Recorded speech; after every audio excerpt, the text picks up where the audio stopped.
أعوذ بالله من الشيطان الرجيم. بسم الله الرحمن الرحيم. والنازعات غرقا والناشطات نشطا والسابحات سبحا فالسابقات سبقا فالمدبرات أمرا يوم ترجف الراجفة تتبعها الرادفة قلوب يومئذ واجفة أبصارها خاشعة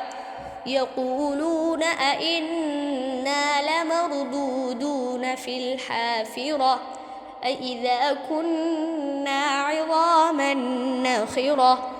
قالوا تلك إذا كرة خاسرة فإنما هي زجرة واحدة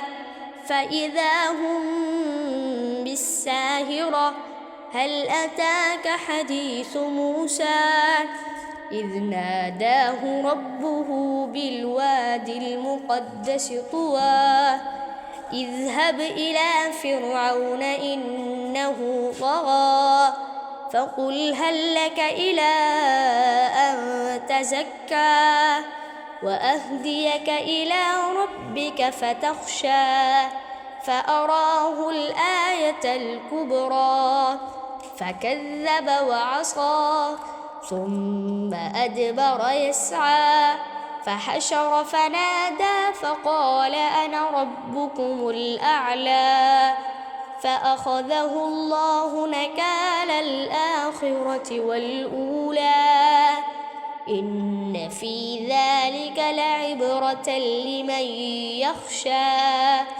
أأنتم أشد خلقا أم السماء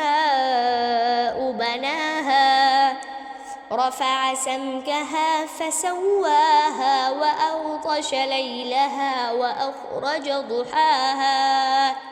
والأرض بعد ذلك دحاها أخرج منها ماءها ومرعاها والجبال أرساها متاعا لكم ولأنعامكم فإذا جاءت الطامة الكبرى يوم يتذكر الإنسان ما سعى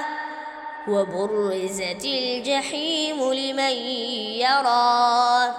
فأما من طغى وآثر الحياة الدنيا فإن الجحيم هي المأوى وأما من خاف مقام ربه ونهى النفس عن الهوى فإن الجنة هي المأوى يسألونك عن الساعة أيان مرساها فيم أنت من ذكراها إلى ربك منتهاها إنما أنت منذر من يخشاها